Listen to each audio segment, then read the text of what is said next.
So let's talk about how you add music into your projects in Final Cut Pro.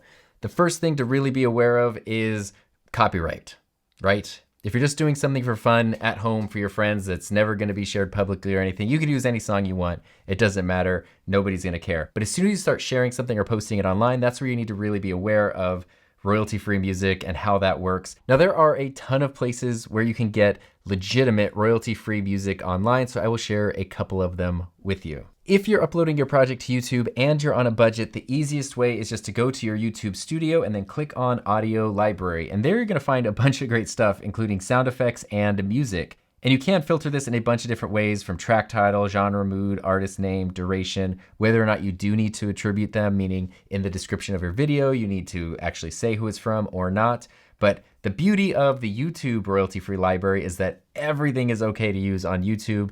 Even if the video is monetized, you don't have to think about it. You don't want to use these tracks off of YouTube. You don't want to take one of these and put it in a client project that maybe they're going to post on some other platform. That could get weird, but if you're posting something on YouTube, the YouTube audio library is actually a great resource. It's gotten a lot better in recent time, and it just keeps getting bigger and bigger. The downside to that, and with a lot of the popular royalty-free libraries, is that you start to hear the songs being used across different channels in different videos, and it doesn't feel as special if you use a song that everybody else is also using. The other two services that I use personally, and again, there are many of them out there, but these are the two that I've been using for many years now, are Artlist and Epidemic Sound. You've probably heard of them, especially if you've done anything in the world of YouTube.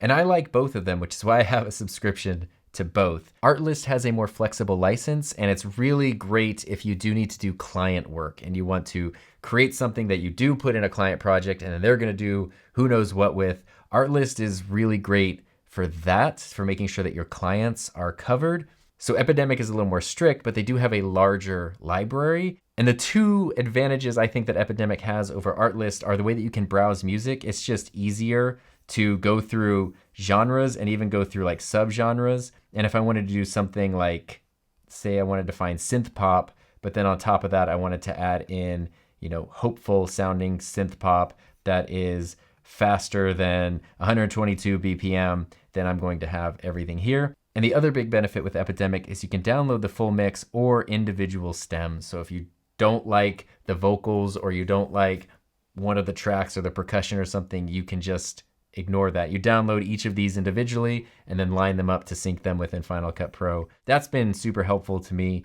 many, many times. Whereas Artlist, you don't have the option to download individual stems, but a lot of things you can see right here, just these random songs that popped up.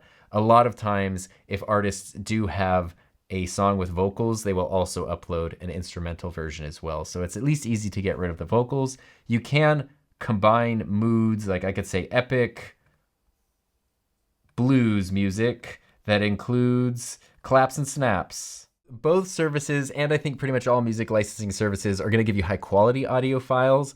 And what I like to do is once I've downloaded a track, I save that to an external drive or to our server. And that way I already have a curated folder of music. So especially if I'm traveling somewhere and I don't have the internet, I could just plug in that hard drive and still have, hundreds of songs that I've downloaded over the years. I definitely recommend, if you have the budget, to sign up for at least one royalty-free music service. Artlist is a great one, so is Epidemic. I'll put links to both of those in the notes to this section, but also, feel free to check out what else is out there and see if something kind of aligns more with your tastes and styles and needs a little more specifically.